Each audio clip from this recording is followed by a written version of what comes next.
पूरे मामले में जानकारी देते हुए डीसीपी विनोद मीणा के द्वारा खुलासा किया गया कि इंदौर में रहने वाले पवन जैन नामक व्यक्ति के अपहरण से जुड़ी हुई कहानी है, जिसमें पवन जैन कपड़े का व्यापार करते थे। कपड़े के व्यापार में उन्हें काफी नुकसान हो गया था। उसके कारण वो बेटिंग ऐप पर पैसा लगाने लगे थे और इसी के सिलसिले में अपने घर से बोलकर निकले थे कि वो जयपुर जा रहे हैं, लेकिन रास्ते में वो गजराज नामक व्यक्ति से मुलाकात करते हैं और फिर गजराज को कहते हैं तो वहीं बैटिंग ऐप में पैसा लगाकर पैसा कमा सकते हो। जब गजराज ने 50,000 रुपए लगा दिए और वो हार गया तो उसके बाद में गजराज ने कहा कि मेरे फूफा हैं, वो भी इसमें पैसा लगाना चाहते हैं। इसके बाद वो दोनों राजगढ़ गए और वहां पर से भी उनके द्वारा फूफा से पैसे लगवाए गए और वो पैसे भी हार गए, जिसके बाद में वो फिर से शिवपुरी पहुंचे। यहाँ पर भी एक व्यक्ति से पैसा लगवाया गया, वो भी हार गए। इस तरह से जब 3 व्यक्ति हार गए तो तीनों व्यक्तियों ने पवन जैन को अपने पास बैठा लिया और कहा कि पैसे वापस करवाओ, नहीं तो तुम्हें जान से मार देंगे। उसके बाद में पवन जैन के घर पर फोन लगाया गया और पत्नी को कहा गया कि एक अकाउंट नंबर आपको भेजा है, उसमें 3 लाख रुपए डाल दीजिए, नहीं तो आपके पति पवन जैन को छोड़ा नहीं जाएगा।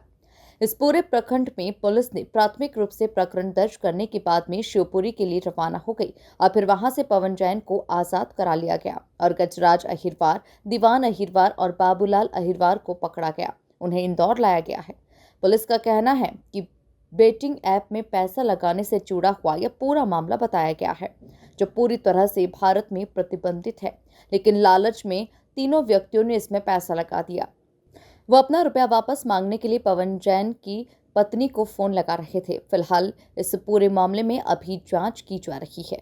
देखिए, ये कल एक एफआईआर रजिस्टर हुई थी थाना एरोड्रम के अंदर, जहाँ पे पवन जैन नामक व्यक्ति है, तो उनके परिवारजन द्वारा एक एफआईआर रजिस्टर कराई गई थी कि भाई उनके पास 3 लाख फिरौती के लिए एक कॉल आया है और उनके द्वारा एक अकाउंट नंबर दिया गया है। तत्पश्चात हमारे द्वारा इसमें एक एफआईआर कल रजिस्टर की गई थी रात में। एफआईआर रजिस्टर करने के पश्चात घर वालों से पूछताछ में पता चला कि वह जो पवन जैन है, जो पहले कपड़े का व्यापार किया करते थे और लॉकडाउन के दौरान उनको काफ़ी बिजनेस में नुकसान हुआ था और उसके पश्चात वह जयपुर का बोलकर कि जयपुर बिज़नेस के सिलसिले में जयपुर जा रहा हूँ और जयपुर का बोलकर घर से गए थे। तत्पश्चात उनको जब ये कॉल, रैंसम कॉल जो आया, उसके बाद वो थाने पे आए थे। हमारे द्वारा इसमें देन एब्डक्शन की एफआईआर तुरंत कायम कर ली गई थी थाना एरोड्रम में। उसके पश्चात टीम हमारे द्वारा लगाई थी। इसमें जो अकाउंट नंबर हमको मिला था उसका हमने टेक्निकल एनालिसिस स्टार्ट किया था। टेक्निकल एनालिसिस के आधार पर इसमें काफ़ी वाइटल क्लूज हमको मिले थे, जिसमें एक जो गजराज अहिरवार करके है, इसके विषय में हमको पता चला था। तत्पश्चात सभी आरोपियों को हमारे द्वारा शिवपुरी से राउंड अप कर लिया गया था।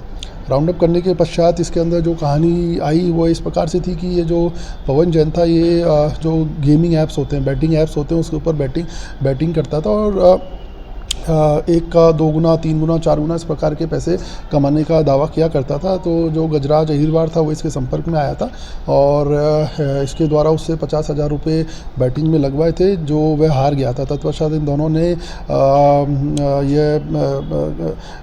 सोचा कि इस पैसे को रिकवर करने के लिए गजराज ने बताया इसको कि भाई उनके बाबूलाल वर्मा, जो उनके फूफा हैं पत्नी के, तो वह भी कुछ पैसा लगाने के लिए इच्छुक हैं। तो ये लोग पचौड़ चले गए राजगढ़, जहाँ पे इन्होंने 1,75,000 रुपये वापस बैटिंग में लगाए पुराना लॉस रिकवर करने के लिए। इनके द्वारा उस प्रोसेस में वो पैसा भी हार गए ये लोग। तत्पश्चात ये बाबूलाल वर्मा और गजराज अहिरवार द्वारा अपने पैसों को इससे वापस लेना चाहा गया। उनको ऐसा प्रतीत हुआ कि अब हमारे पैसे नहीं देगा और हमारे पैसे अब दुगने नहीं होंगे। तो इन्होंने तो जो पवन जैन थे उन्होंने बताया कि उनके पास कोई भी पैसा नहीं है।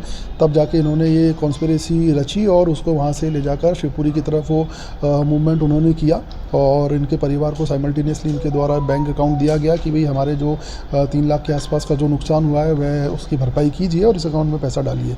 तो इस पूरे ही प्रकरण में इस प्रकार हमने 3 आरोपियों को इसमें राउंड अप कर लिया है और साथ ही साथ जो जिसको अबडक्शन जिसका किया गया था उसको भी सकुशल इंदौर लाया जा चुका है।